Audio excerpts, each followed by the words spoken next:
Hello, I'm Matt Galloway, and this is the Current Podcast. I can't book a flight. Everything is expensive. Usually when I travel to Italy, it would only cost me about 80 euro. And if I'm lucky on a Tuesday, I can get it for 60. Budget airline. But now, the prices are starting from 200 to 250. That is a massive stretch. That's a travel influencer who goes by the name Ram, reacting to the spike in airfares. The war between the United States, Israel, and Iran, and the closure of the Strait of Hormuz have been pushing fuel prices way up, and that is having a direct effect on the aviation industry and the cost of flying around the world. John Gradek is a lecturer at McGill University in aviation and supply chain management. Previously, he held senior positions at Air Canada. John, good morning. Good morning, Matt. Just heard that influencer talking about ticket prices in Europe. How much more expensive are tickets getting here in Canada? They're getting there. Since the end of February when the war started, we've had some carriers decide to put some things called surcharges in place on some of their products.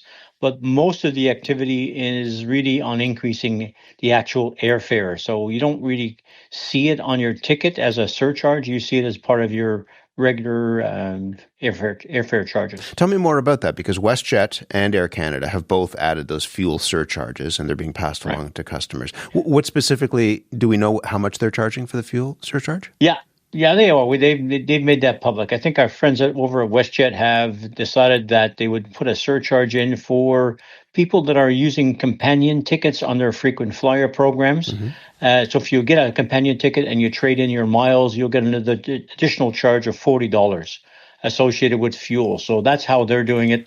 Air Canada is doing it on their vacation packages. On the Air Canada vacation packages, they've thrown a surcharge of $50 into those charges as well. But you're suggesting that that's not it, that those airlines are also just increasing prices across the board. Yes, that's exactly what they're doing. How much do you think the average customer will tolerate in terms of an increase in price? Depends on the total airfare. If you're adding, $50 on a $1,200 ticket to Frankfurt or to Zurich, not a big deal. But if you're doing it on a flight from Montreal to Sept-Îles, it becomes a big deal. So I think that, you depending on the length of haul, the charges they've put in place, are, I would say, oriented towards, recovering something, but not turning away traffic by increasing the charges too much. And I think that's they're being very sensitive in terms of how much the passengers will, in fact, tolerate as an increase before they say, well, we're not going to fly. This week, as we know, the federal government suspended the 4-cent per litre excise tax on aviation fuel. If this surcharge and the increase in prices is meant to compensate for an increase in the cost of jet fuel, will holding that tax back make a difference? Not really. It's minuscule compared to what's going on in terms of the price of aviation fuel. Aviation fuel, at the end of February before the war, somewhere around $70 to $80 a barrel of aviation fuel, and that's different from the WTI price because it is a refined fuel. So it was around $70 to $80 a barrel. Now it's around $170 to $180 a barrel, depending on the city that you buy the fuel at. But in Canada, it's gone up at least double in Canada, the aviation fuel since the war started. Airlines have said that these fuel surcharges are temporary. You have said that the odds of these prices coming back down are slim to none. Yeah.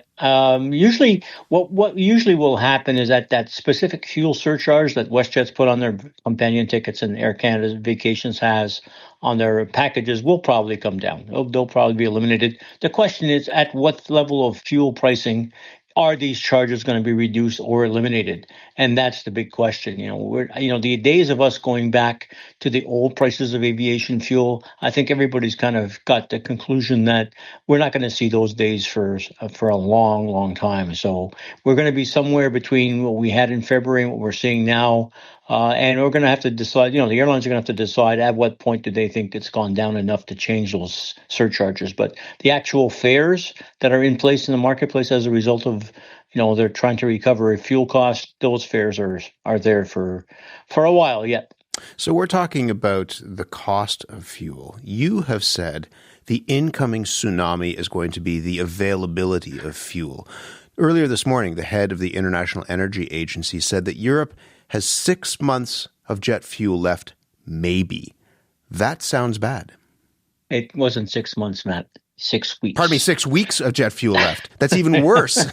Even worse. Yeah, we're going to be, by the end of May, we're gonna be out of fuel in Western Europe. I think Sorry, that what's happened. what does that mean? We're going to be out of fuel in Western Europe.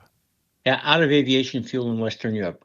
Western Europe and Southeast Asia get their aviation fuel primarily from the Middle East. So they supply 20 to 25% of the world's aviation fuel. There's a couple of large refineries in the Middle East that produce aviation fuel, and it takes about 6 to 7 weeks for that fuel to in fact move from port loading till it gets to the airport in Western Europe and in Asia. So the last ship that carried aviation fuel left the Middle East on February 26th. It arrived in the Southeast Asia earlier or late last week, and that fuel is already being pumped into airplanes. There's nothing left in the pipeline, in that sea pipeline, to basically replace fuel. So we're out of fuel in Southeast Asia as of next week, and we're out of fuel in Europe probably sometime around the end of April, beginning of May. What does that mean? A spokesperson for Ryanair told the Times of London that their fuel suppliers, to your point, only have been able to guarantee supply until mid-May. If by that point, 6 weeks or so out, there is not jet fuel in Western Europe, practically, what does that mean? Cancel flights. We're going to have to look at flights that have been sold months ahead of time, and they're looking at situations where Ryanair is saying at least 20% of their flights will be canceled as a result of the start of this lack of fuel in aviation fuel in Europe. So it is going to be traumatic. You're starting to see in Italy last week, in northern Italy, the BP, who serves as a supplier for aviation fuel in Milan, as an example, has told carriers that if you have a flight that's operating under 3 hours out of Milan, you're not going to get any fuel. We're only going to fuel those airplanes that have itineraries of longer than 3 hours. So it means that Milan has already started to have flights canceled to locations like London or Paris or Frankfurt, or Barcelona. Those flights are not operating anymore. So we're starting to see that crack in supply of fuel, and then also in terms of cancellation. So it's dire straits. So for travelers who already have tickets purchased, we're talking now on the 16th of April, but summer vacations are already in the minds of people, let alone in their diaries and calendars. What does that mean for people who already have tickets purchased? Well, the airlines have your money. So it is up to them to basically provide you with an alternative transportation if there is a cancellation that they're putting in place as a result of fuel shortages. The European rules are somewhat similar to Canada, that if you have a flight canceled or delayed, that you get some compensation. You're not going to get any compensation because of this, because it is really outside the control of the airlines altogether.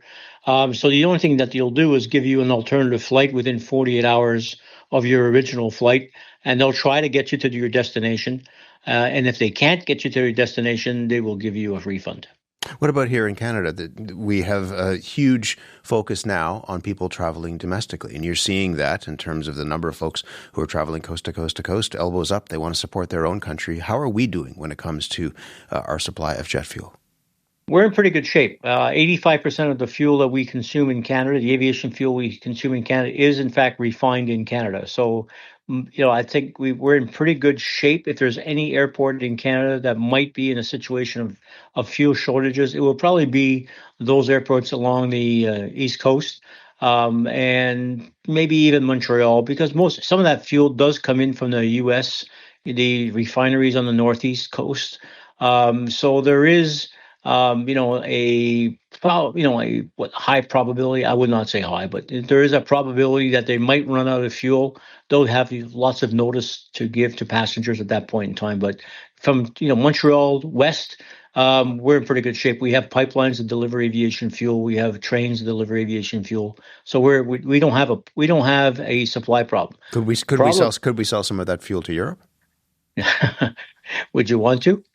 elbows up. We've had to make sure that we've got to keep our elbows up and making sure that we have enough fuel for us. So, I don't want to be too proprietary on that fuel. But in these situations, let's fuel our Canadian airplanes before we start fueling European airplanes. You ever seen anything quite like this before?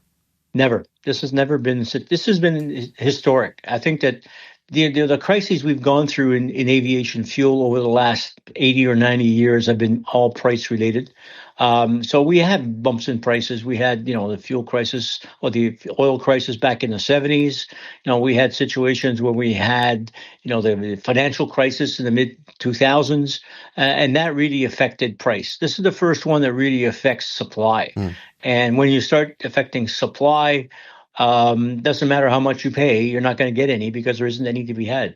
How long, a couple of questions left, just how long do you think it would take to turn that supply chain back on if war were to end tomorrow, for example? Yeah, there's a big issue in terms of the damage that's been done to those refineries in the Middle East as a result of Iranian missiles and drone attacks. They were, in fact, starting to attack infrastructure in places like Qatar and in the United Arab Emirates, and that infrastructure was refineries. So there's rumors that there is damage to the Qatarian refinery that is a prime supplier of aviation fuel in the marketplace. And we haven't got confirmation of that. But if that refinery is hit or has been hit, we're looking at a couple of years. A couple of years?